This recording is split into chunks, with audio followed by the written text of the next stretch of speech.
Have you ever tried to hold water in the palm of your hand? The tighter you squeeze your fingers, the faster it slips away. But if you relax your hand, if you cup it gently and hold it still, the water remains. This is a great paradox of love and power. We are taught that if we want something, we must chase it. We must fight for it. We must prove our worth. But in the realm of deep human connection, chasing is not an act of power. It is an act of fear. Today we are going to walk through a door that few men ever find. We are not talking about manipulation. We are not talking about mind games to get your ex back. We are talking about the physics of the human soul. We are going to explore the 7 layers of emotional gravity. By the end of this journey, you will understand why the moment you truly stop running after her is the exact moment she turns around to find you. You will understand that her leaving was not a rejection of you but an invitation for you to become the man you were always meant to be. Let us begin the ascent. Layer 1, the law of inverse gravity. Most men operate under a false belief. They believe that love is something you earn through effort. They think if I call her more, if I explain myself better, if I show her how much I hurt, she will see my value. But look at the universe. Does the sun chase the earth? No. The sun simply burns. It stands in its own center, radiating its own heat, its own light, its own gravity. Because it is grounded in its own existence, the planets orbit around it. When you chase a woman emotionally, when you check her social media, when you send that long text explaining your feelings, when you wait by the phone, you are leaving your center. You are becoming a satellite. You are telling her silently, you are the sun and I'm empty without your light. This creates a vacuum. In physics, nature abhors a vacuum. But in relationships, a vacuum repels. When she feels your emptiness, your need to be filled by her validation, she instinctively runs.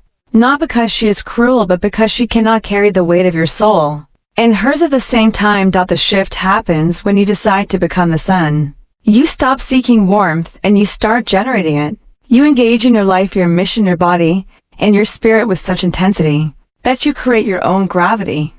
I once knew a man, let us call him David. He was a good man, a successful architect. When his wife of 10 years asked for space, he panicked. He bought gifts. He wrote letters. He tried to fix everything. She pulled further away. It was only when David stopped, when he looked in the mirror and realized he had lost himself in her, that everything changed. He went on a solo trip to the mountains. He started painting again. He reconnected with God. He did not do it to get her back. He did it to get himself back. 6 weeks later, she called him. She said, I do not know what happened, but you feel different. You feel safe again.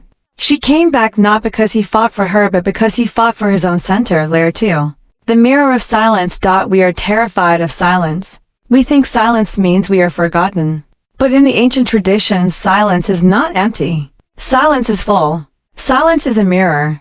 When you are constantly reaching out, constantly making noise, you are creating interference. You are giving her something to react to, something to resist.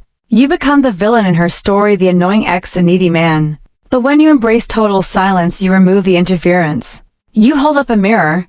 Imagine walking into a theater. The play is loud, the actors are screaming. You are distracted. Now imagine the actors stop. The lights go down. Absolute quiet. In that quiet, you are forced to sit with your own thoughts. You are forced to feel your own heartbeat. When you withdraw your energy completely, you force her to sit in the empty theater of her own mind. She can no longer focus on your behavior. She has to focus on her feelings. In that silence, the anger fades. The relief of the breakup fades. And what is left? Curiosity. And beneath curiosity lies the memories. She starts to wonder, why isn't he fighting? Why isn't he begging? Does he know something I do not? You are not ignoring her to punish her. You are giving her the gift of missing you. You are allowing the dust to settle so she can see the water clearly. You are teaching her that your presence is a privilege, not a right. And privileges once lost are deeply desired. Layer 3. The stranger in the river. There is an old saying by Heraclitus. No man ever steps in the same river twice, for it is not the same river, and he is not the same man. When a woman leaves, she thinks she knows you. She has a static image of you in her head. She knows your jokes, your insecurities, your reactions. She thinks she has read the whole book. But here is a secret. The moment she leaves, the man she knew ceases to exist. If you use this time correctly, if you dive into the fire of transformation, you become a stranger. And strangers are dangerous. Strangers are exciting. Strangers are mysterious. I want you to think about the concept of the phoenix. It is a cliche because it is true. The bird must burn to be reborn. The pain you are feeling right now, the chest pain, the sleepless nights, this is a fire. Most men try to put the fire out with alcohol or rebound relationships or distractions. Do not put it out. Let it burn away the weakness. Let it burn away the boy who needs a mommy. Let it burn away the nice guy who trades kindness for sex. When you emerge from this ash, you will look like the man she left, but you will feel different. Your vibration will be different. You will walk with a heavier step, a groundedness that only comes from suffering. When she finally sees you again, and she will experience a cognitive dissonance. She will expect the old you, the one who pleaded. Instead, she meets a man who looks at her with calm eyes, a man who does not need anything from her. This triggers a primal psychological response. She realizes she walked away from a man who no longer exists, and she is standing in front of a man she has to get to know all over again. She left the known. She returns to the mystery. And this mystery leads us directly to the fourth layer. The alchemy of pain. In the philosophy of Stoicism, there is a powerful idea. The obstacle is the way. The fire that consumes the wood becomes a fire itself. Right now you are in pain. You feel a hollow ache in your chest. You wake up with anxiety. Most men try to run from this feeling. They numb it with cheap distractions. They beg the woman to come back just to make the pain stop. But the awakened man does something different. He acts as an alchemist. Think of the Japanese art of kintsugi. When a precious bowl is broken, the master does not throw it away. He does not try to hide the cracks. He fills the cracks with liquid gold. The bowl becomes more beautiful, more valuable, and stronger specifically because it was broken. Your heartbreak is not a mistake. It is the liquid gold. When you sit with your pain, without calling her, without checking her profile, without acting out, you are building an internal reservoir of power. You are telling your brain, I can survive this emotional winter. I do not need her warmth to stay alive. I have my own fire. When a woman sees a man who has been broken and rebuilt himself with gold, she feels a deep primal respect. She sees that he is anti-fragile. The world cannot hurt him because he knows how to turn hurt into power. Let us go deeper to the fifth layer. The father's shadow. Why is it so hard to let go? Why does her silence feel like death? Often it is not about her. It is about the little boy inside you who felt abandoned long ago. Maybe your father was absent. Maybe he was cold. Maybe you had to perform to get love. So when she leaves, that little boy wakes up screaming. He thinks, if I can just get her back, I will finally be safe. I will finally be enough. But here is the hard truth. You are looking for a mother, not a partner. And women cannot love a man who looks at them like a mother. They can pity him. They can care for him. But they cannot desire him. To reclaim your power, you must become your own father. You must talk to that terrified part of yourself and say, I am here. I am not leaving. We are okay. When you heal this wound, you stop needing her validation to feel like a man. And ironically, that is exactly when she starts to see you as one. Layer 6. The art of Wu Wei. The ancient Taoists speak of Wu Wei. It translates to effortless action or doing, not doing. Imagine a farmer. He plants a seed. He waters it. Does he dig it up every hour to scream at it to grow? Does he pull the sprout with his fingers to make it taller? No. That would kill the plant.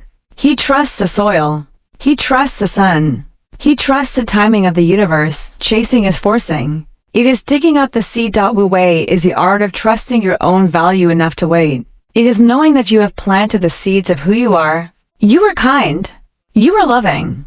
You made mistakes, but you were real. Now step back. Let the seasons do their work. If she is meant to be in your harvest, she will grow toward you. If she is not, then the space she leaves is simply clearing the soil for something better. This detachment is not coldness. It is supreme faith. It is a signal to the universe that you are not desperate. And the universe loves to reward those who trust. Finally, we reach the seventh layer. The cosmic echo. There is a strange law in this reality. The moment you truly 100% let go is often the exact moment the phone rings. It feels like a cosmic joke.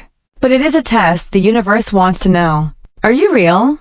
Is this new strength real? Or are you just pretending to be strong so you can get what you want? When she reaches out, and she likely will, do not collapse back into the old you. Do not become the eager puppy. Stay in your center. Remain the mountain. She is coming back to check if the mountain is still there. If you crumble the moment she touches you, she will leave again. But if you stand firm, she will realize that your change is permanent. So how do we practice this? How do we stop the urge to chase when it feels like burning in our veins? I want to give you a practice. I call it the throne room visualization. You can do this every morning, or whenever the urge to text her becomes overwhelming. Close your eyes. Take a deep breath. Imagine you are in a vast stone room. In the center there is a heavy wooden throne. You are sitting on it. You are wearing the clothes of a king. You are calm. You are heavy. You are powerful. The doors to the room are open. People can come in. People can leave. You do not get up from the throne to chase those who leave. You do not get up to beg those who enter. You simply sit. You nod. You observe. You are the king of your own reality. Feel the weight of your body on the throne. Feel the peace of not needing to move. She may walk out that door. Let her, others may walk in.